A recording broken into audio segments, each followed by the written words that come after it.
Hello and welcome to Our Shout, Mirrable Library's readings of stories from Australia's past. Your narrator is David Tredinnick. This recording is created and owned by Mirrable Shire Council. One of the Cloth by Guy Boothby. Do you happen to know Cavison of the Native Police? A big burly man with a marvellous command of language and a voice strong enough to arrest a steamroller? If you do, and are intimate with him, you might restrain him from spreading scandalous reports about my character, and also refute his statements that I did my best to ruin his career by foolish practical joking. I promise you that I am entirely innocent of the charge, and you may show him this story as a proof. He will most likely not believe you, and very probably bid you mind your own business. But in your friend's interests, of course you will not mind that. I had met him several times before, but this was the first occasion in his official capacity. Was I to be blamed, therefore, if I failed to appreciate the might, majesty, and dominion of the law in the person of one with whom I had disrespectfully skylarked in days gone by? He was, in fact, a man of two lives. In the one, as reckless and impulsive, as in the other he was clear-headed and determined. So, when, one nightfall, towards the end of summer, he rode up to the station, accompanied by a dozen or so of his black troopers, I forgot his second capacity, and rushed out to offer him a demonstrative welcome. In place of the bluff, hearty man I expected, I found a morose inspector of police, wrapped in an impenetrable blanket of officialdom. After delivering some orders to his sergeant, he dismounted and preceded me into the house. I placed refreshments and myself at his disposal, and, while doing so, gave utterance to some idiotic joke, which I couldn't help feeling at the time was out of place.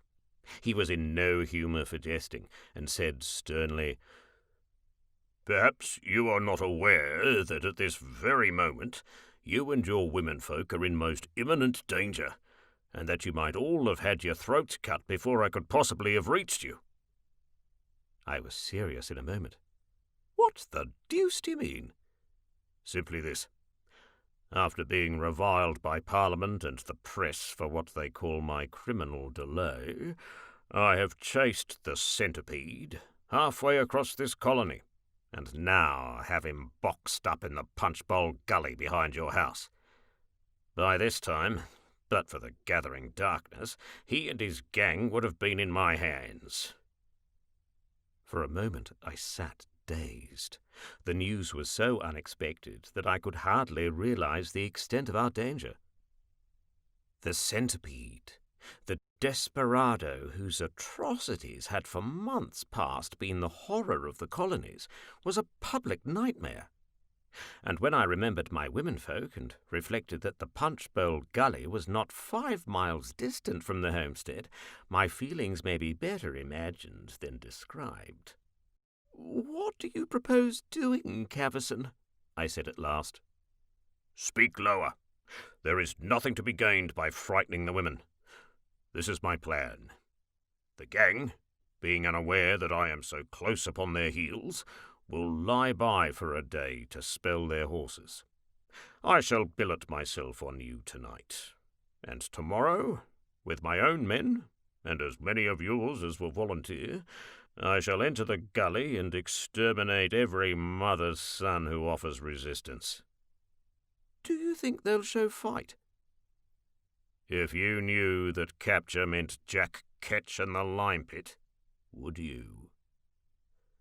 I looked round my comfortable home while he gave me some detailed particulars of episodes in the centipede's career.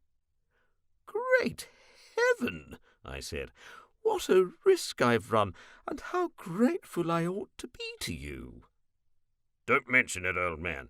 You see, your risk is my gain, and if I can collar them, it will be the turning point in my fortunes. By the way, Can you spare a man to show my boys a paddock where they can put our horses? It'll be a daylight start in the morning, and they must be handy." We walked down to the huts to give the necessary instructions, and while strolling back, I noticed a small dust cloud breaking across the plain. Presently it formed itself into a horseman galloping furiously towards us. From his behaviour in the saddle, he was evidently not an experienced rider. Pulling up in a smother of dust before the veranda, he tumbled headlong to the ground, and then, for the first time, I became aware of his profession. Imagine, seated in a most undignified attitude in the centre of my drive, very limp, and with the fear of death in his face, a young curate of the Church of England, possibly 23 years of age, and clad in full but extremely dusty canonicals. His straw-coloured hair was plastered on his forehead, one shoe was missing, and his hat, which was well jammed back on his head, showed 2 bullet holes in it. When he had recovered sufficiently, he rose and explained, in a most shamefaced manner, the reason of his being in such a condition. His name, he said, was Augustus Randall, and he had only been 3 months out from England. He occupied the position of curate to the vicar of Mulga Flat, whence, that morning, he had started on a visit to the surrounding stations. He was the bearer of a letter of introduction to myself, and was on his way to deliver it when his trouble occurred. Passing the entrance to a gully in the ranges, a number of men had rushed out, bailed him up, and taken everything he possessed from him. Then, crowning indignity of all, they had forced him to dance a saraband in his shirt. He blushed painfully as he narrated the last circumstance, and almost forgot to mention that, when they permitted him to depart, a volley was fired and 2 bullets pierced his hat. "Never mind, Padre," said Cavison, hugely pleased, as we escorted the victim into the house. "They were mad when they let you get away to give the alarm, but we'll have rare vengeance tomorrow." "But surely you'll never be able to cope with such a band of desperate men. They're most determined, I can assure you." "They'll have to be, if they're going to get away this time. They're between the devil and the deep sea, parson, and must fight or go under." I took his reverence to a room, and when he reappeared, washed and brushed up, he was by no means a bad-looking little fellow. The effects of his fright still lingered in his eyes, and, though he tried hard not to let us see it, he was very averse to being left alone, even for a minute. The life of a bush parson is a strange and hard one. When you reflect that he is constantly travelling from place to place in the back blocks, through the roughest country, living like a blackfellow, enduring superhuman hardships, and necessarily consorting with the lowest of a low community, you will gather some idea of its nature. He is generally underpaid, may sometimes be well spoken of, though much more often abused. Nevertheless, regardless of all rebuffs, he works, fights, and struggles on, with no present thought of himself, labouring only for the reward his belief promises him hereafter. There are exceptions to the rule, of course, as there always must be, but I am convinced that the majority are such men as I here describe. Before dinner, Cavison and I were closeted together, arranging our plan of action for the morrow.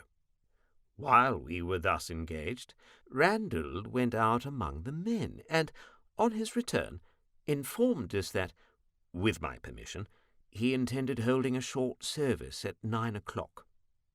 Out of respect to his cloth, if for no other reason, my entire household attended, and his influence among the men must have been extraordinary, for not one of them was absent.